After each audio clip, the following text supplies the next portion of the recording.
السلام عليك يا أبا عبد الله. أعوذ بالله من الشيطان الرجيم. بسم الله الرحمن الرحيم. وبه نستعين وهو خير المعين.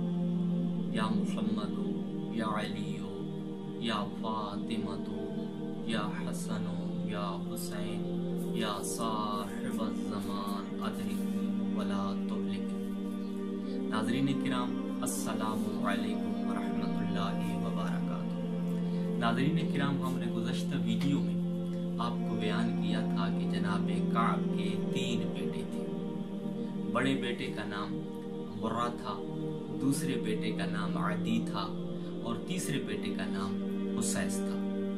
ناظرین، جناب حسیس یہ وہ شخصیت ہیں اور یہ وہ بیٹے ہیں جناب کعب کے کہ جس کی طرف عامر ابن عاص کا سلسلہ نسب منتہی ہوتا ہے، اور دوسرے بیٹے جناب عدی یہ وہ بیٹے ہیں جناب کعب کے کہ جن کی طرف حضرت عمر کا سلسلہ نسب منتہی ہوتا ہے، چونکہ حضرت عمر کا تعلق بنی عدی سے تھا اور بنی عدی کا سلسلہ نسب جناب کعب کے اس بیٹے عدی تک منتہی ہوتا ہے اور پہنچتا ہے۔ جناب کعب کے تیسرے بیٹے مرہ تھے کہ جن کے حصے میں قبائل عرب کی سرداری اور نور نبوت ان کی پیشانی میں منتقل ہوا۔ جناب مرہ کی کنیت ابو یقظہ تھی اور آپ عرب کے اور قبائل عرب کے ممتاز فرما روا تھے۔ ناظرین، آپ کے رفاہی کاموں میں اہم کام یہ ہے کہ آپ نے مکہ سے باہر ایک کنواں کھدوایا تھا جس کا نام بئر روا تھا، اور یہ والا کنواں عرفات کے قریب تھا، جس سے نہ صرف مکہ کے لوگ استفادہ کرتے تھے بلکہ ادھر سے آنے جانے والے لوگ بھی استفادہ کرتے تھے۔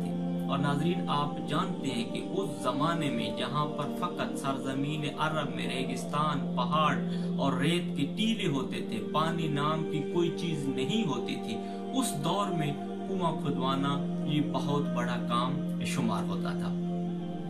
جناب مرہ کے ناظرین 3 بیٹے تھے۔ بڑے بیٹے کا نام جو ہے وہ یقظہ تھا، اس سے چھوٹے بیٹے کا نام تیم یا تمیم تھا، اور اس سے چھوٹے بیٹے کا نام کلاب تھا۔ ناظرین، یہ تیم یا تمیم وہ بیٹے ہیں جس کی طرف قبیلہ بنی تمیم کا سلسلہ نسب منتہی ہوتا ہے، اور آپ جانتے ہیں قبیلہ تمیم وہ ہے جس سے تعلق حضرت ابو بکر کے ساتھ تھا، اور حضرت ابو بکر کا سلسلہ نسب قبیلہ بنی حضرت تمیم تک جا پہنچتا ہے، اور یہ وہی تمیم ہے جو جناب مرہ کے بیٹے ہیں۔ دوسرے بیٹے یقظہ تھے۔ یہ یقظہ وہ ہیں کہ جن کی طرف ابو جہل اور خالد بن ولید کا سلسلہ نسب جا پہنچتا ہے۔ تیسرے بیٹے جناب مرہ کے کلاب تھے۔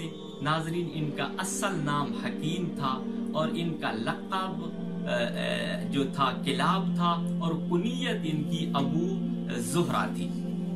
ناظرین، جناب کلاب کے رفائی کاموں میں یہ شمار ہوتا ہے کہ آپ نے 3 کنووں کو کھدوایا تھا، اور یہ تینوں کنویں جو تھے مکہ سے باہر تھے، کچھ مکہ کے اندر تھے۔ ایک کنواں جو ہے وہ جناب خدیجہ سلام اللہ علیہا کے گھر کے پاس تھا، دوسرا کنواں حضرت عثمان کے بیٹے عامر کے گھر کے پاس تھا، اور تیسرا کنواں بھی سرزمین مکہ میں تھا جس سے لوگ استفادہ کرتے تھے۔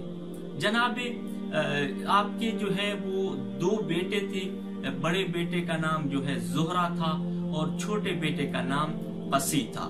ناظرین، جناب زہرہ یہ وہ بیٹے ہیں کہ جن کی طرف قبیلہ بنی زہرہ کا سلسلہ منتہی ہوتا ہے اور جا پہنچتا ہے، اور ناظرین آپ جانتے ہیں کہ قبیلہ بنی زہرہ وہ ہے جس سے حضرت آمنہ علیہ السلام پیغمبر اسلام صلی اللہ علیہ وآلہ وسلم کی والدہ کا تعلق تھا، اور اسی قبیلے سے عبد الرحمن بن عوف اور سعد بن ابی وقاص اور عمر سعد جو امام حسین علیہ السلام کے مقابل میں تھا واقع کربلا میں، اور ابن زیاد کی طرف سے جرنیل بن کے کربلا میں آیا تھا اور امام حسین علیہ السلام سے جنگ کی تھی۔